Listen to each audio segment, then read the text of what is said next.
5 ವರ್ಷದ ಪ್ರೀತಿ ನಿಮ್ದು, ನಿನ್ನೆ ಮೊನ್ನೆ ಪ್ರೀತಿ ಅಲ್ಲ. ಕೃತಿ ನಿಮ್ಮನ್ನ 5 ವರ್ಷದ ಹಿಂದೆನೆ ನೋಡಿದ್ದಾರೆ. ಅದೇ ದಪ್ಪ ಪ್ರಶಾಂತು, ಅದೇ ಕಪ್ಪು ಪ್ರಶಾಂತು. ಈಗ ಯಾಕೆ ಅವ್ರನ್ನ ಇಂಪ್ರೆಸ್ ಮಾಡಕ್ ಈ ಚೇಂಜಸ್? ಅಲ್ಲ, ಇಂಪ್ರೆಸ್ ಮಾಡ್ಬೇಕಂತ ಏನ್ ಚೇಂಜ್ ಆಗ್ತಿಲ್ಲ. ಅದೇನಂದ್ರೆ ಆಟೋಮೆಟಿಕ್ ಅದು ಇಂಟ್ರೆಸ್ಟ್ ಬರ್ತದೆ. ಫಾರ್ ಎಕ್ಸಾಂಪಲ್ 10 ಜನ ಕೆಟ್ಟವ್ರ ಹತ್ರ ಇದ್ರೆ ಒಬ್ಬ ಒಳ್ಳೆನಿದ್ರು ಕೆಟ್ಟವನಾಗ್ತದೆ. 10 ಜನ ಒಳ್ಳೆಯವ್ರ ಹತ್ರ ಇದ್ರು ಒಬ್ಬ ಕೆಟ್ಟವನಿದ್ರು ಒಳ್ಳೆನಾಗ್ತದೆ. ಸೊ ಹೆಂಗಿದೆ ಅಂದ್ರೆ ಈಗ ಅವಳು ಸ್ವಲ್ಪ ಬ್ಯೂಟಿ ಕಾನ್ಶಿಯಸ್ ಹೆಣ್ಮಕ್ಳು ಗೊತ್ತಲ್ಲ. ಇವಳಿಂದ ನಾನು ಒಂದಷ್ಟು ಕಲ್ತಿದ್ದೀನಿ. ಹೊರಗಡೆ ಹೋದಾಗ ಈ ಸನ್ಸ್ಕ್ರೀನ್ ಹಾಕೊಳ್ಳೋದು, ಅದು ಹೋಗ್ತಾ ಇದು ನಾನು ಮೇಂಟೈನ್ ಮಾಡೋಣ ಅಂತ ಅನ್ಸುತ್ತೆ ಹೊರತು ಅವಳು ಇಂಪ್ರೆಸ್ ಮಾಡ್ಬೇಕು. ಈಗ ಅವಳು ಆಲ್ರೆಡಿ ಇಂಪ್ರೆಸ್ ಮಾಡಿರೋದಕ್ಕಿಂತ ಮದುವೆ ಆಗ್ತದೆ ಇಲ್ಲ.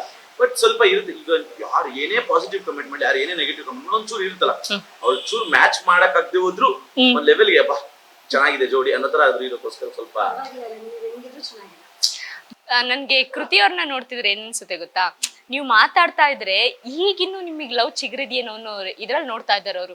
ಅಂದ್ರೆ ನಿಮ್ಮ ಮಾತನ್ನ ಅಷ್ಟು ಫೀಲ್ ಮಾಡ್ತಾ ಇದ್ದಾರೆ ಅವರು. ಹೇಳಿ ಕೃತಿ, ಯಾವ ಕ್ಯಾರೆಕ್ಟರ್ ಅವ್ರದ್ದು ನಿಮ್ ಕ್ಯಾರೆಕ್ಟರ್ ನಿಮ್ಗೆ ಇಷ್ಟ ಆಗಿದ್ ಕ್ಯಾರೆಕ್ಟರ್? ಅವ್ರ ಲವ್ ಮತ್ತೆ ಕೇರಿಂಗ್, ಮೇನ್ ಕೇರಿಂಗ್. ಎಲ್ಲಾ ಹೆಣ್ಮಕ್ಳು ತನ್ನ ಹುಡುಗ ಕೇರ್ ಮಾಡ್ಬೇಕು, ಮೇನ್ ಹೆಣ್ಮಕ್ಳಿಗೆ ಮರ್ಯಾದೆ ಕೊಡ್ಬೇಕು. ಸೊ ಅದು ತುಂಬಾ ನನಗೆ ಅವ್ರಲ್ಲಿ ಇಷ್ಟ ಆಗಿರೋದು. ಸೊ ಸಿಕ್ಕಾಪಟ್ಟೆ ಕೇರಿಂಗ್ ಮತ್ತೆ ರೆಸ್ಪೆಕ್ಟ್ ಮಾಡ್ತಾರೆ ಪ್ರತಿ ಒಂದು ವಿಷಯದಲ್ಲೂ, ಎಲ್ಲಾ ಇದಕ್ಕೂ, ಎಲ್ಲಾರ ಮುಂದೆನೂ. ಸೊ ಅದ್ ನಂಗೆ ಇಷ್ಟ. ಹೆಂಗೆ ಸಿಕ್ಕಿದ್ರು 5 ವರ್ಷದ ಹಿಂದೆ? ಅಲ್ಲ, ನಿಮಗ್ ಸಿಕ್ಕಿದ್ ಹೇಳಿ, ಅವ್ರು ಹೇಳ್ಬಿಟ್ಟಿದ್ದಾರೆ.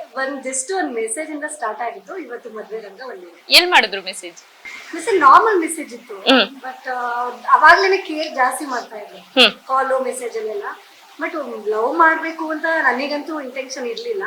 ಬಟ್ ಅದೇನಾದ್ರು ಹೇಳ್ತಾರಲ್ಲ, ಎಲ್ಲ ಪ್ಲಾನ್ ಮೇಲೆ ಆಗಿರುತ್ತೆ ಅಂತ. ಸೊ ಅಂದ್ರೆ ಅವ್ರ ಜೊತೆ ಓಡಾಡ್ತೀರಾ ಜಸ್ಟ್ ಪರಿಚಯ ಆದಾಗ? ಇಲ್ಲ ಇಲ್ಲ, ನಾವು ಫೇಸ್ ಟು ಫೇಸ್ ನೋಡೇ ಇರ್ಲಿಲ್ಲ. ಮತ್ತೆ ಹೇಗ್ ಲವ್ ಆಗಿದ್ದು? ನಾವು ಕಾಲಲ್ಲಿ ಮಾತಾಡ್ 3 months ನಾವು ಫೇಸ್ ಟು ಫೇಸ್ ನೋಡ್ದಲ್ಲೇ ಲವ್ ಮಾಡಿದ್ವಿ. ಅಯ್ಯೋ ದೇವ್ರಿ, ಆಮೇಲೆ ನೋಡಿದ್ಮೇಲೆ ನಾನು ಅಂದ್ರೆ ಫೋಟೋಸ್ ಎಲ್ಲ ನೋಡಿದ್ವಿ. ಹಳೆ ಕಾಲದಲ್ಲಿ ಅಪ್ಡೇಟ್ ಆಗಿತ್ತಲ್ಲ, ಫೋಟೋಸ್ ನೋಡಿದ್ವಿ ಎಲ್ಲ. ಅಂದ್ರೆ ಅವ್ರು ಇಲ್ಲಿ ಯೂಟ್ಯೂಬ್ ಎಲ್ಲ ಏನು ಸ್ಟಾರ್ಟ್ ಮಾಡಿರ್ಲಿಲ್ಲ. ಸೊ ನಾರ್ಮಲ್ ರೀಲ್ಸ್ ಅಷ್ಟೇ ಮಾಡ್ತಿದ್ವಿ. ಅವಾಗ್ಲೇ ನೋಡ್ದಲ್ಲೇನೆ ಬೈ ಕಾಂಟ್ಯಾಕ್ಟ್ ಅಲ್ಲೇನೆ, ಅಂದ್ರೆ ಕಾಲಲ್ಲೇ ಮಾತಾಡ್ಕೊಂಡು ಲವ್ ಮಾಡಿದ್ದು. ಅದಾದ್ಮೇಲೆ ಮೀಟ್ ಆಗಿ ಆಗಸ್ಟ್ 15 ಮೀಟ್ ಆಗಿದ್ದ ದಿವಸನೇ ಅಂದ್ರೆ ಅವಳಿಗೆ ಪ್ರಪೋಸ್ ಮಾಡಿ ಇದು ಮಾಡಿದ್ದು. ಅವಾಗ ಅವಳು ಅಕ್ಸೆಪ್ಟ್. ಅದಕ್ಕಿಂತ ಮುಂಚೆನೆ ನಾನು ಅವಳು ಎಷ್ಟು ಒಂದಿಲ್ಲ ನೋನು ಒಂದಿಲ್ಲ, ಓಕೆ ನಾರ್ಮಲ್ ಆಗಿ ಮಾತಾಡ್ತಿದ್ದು. ಪ್ರಪೋಸಲ್ ಅವಳು ಅಕ್ಸೆಪ್ಟ್ ಮಾಡಿದ್ದು ಆಗಸ್ಟ್ 15 ಅವಳು ಪ್ರಪೋಸ್ ಮಾಡಿದಾಗ. ಸೊ ಅವಾಗ ಅವಳು ಡೈರೆಕ್ಟ್ ಆಗಿ ನೋಡಿದಲ್ಲೂ ಅಷ್ಟೇ, ಅವಳಲ್ಲಿ ಏನು ಬದಲಾವಣೆ ಆಗಿಲ್ಲ.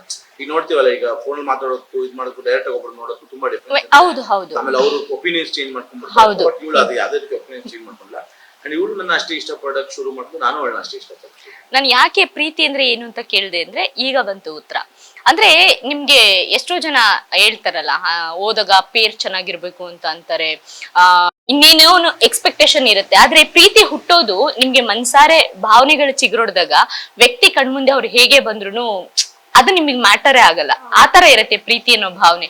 ಸೊ ನೀವು ಆ ವಿಚಾರ ಹೇಳ್ತೀರಾ ಅನ್ಕೊಂಡ್ವಿ, ಆದ್ರೆ ನೀವು ಪ್ರೀತಿ ಅಂದ್ರೆ ದೊಡ್ಡ ಲೀಸ್ಟೇ ಕೊಟ್ಬಿಟ್ರಿ ನೀವು.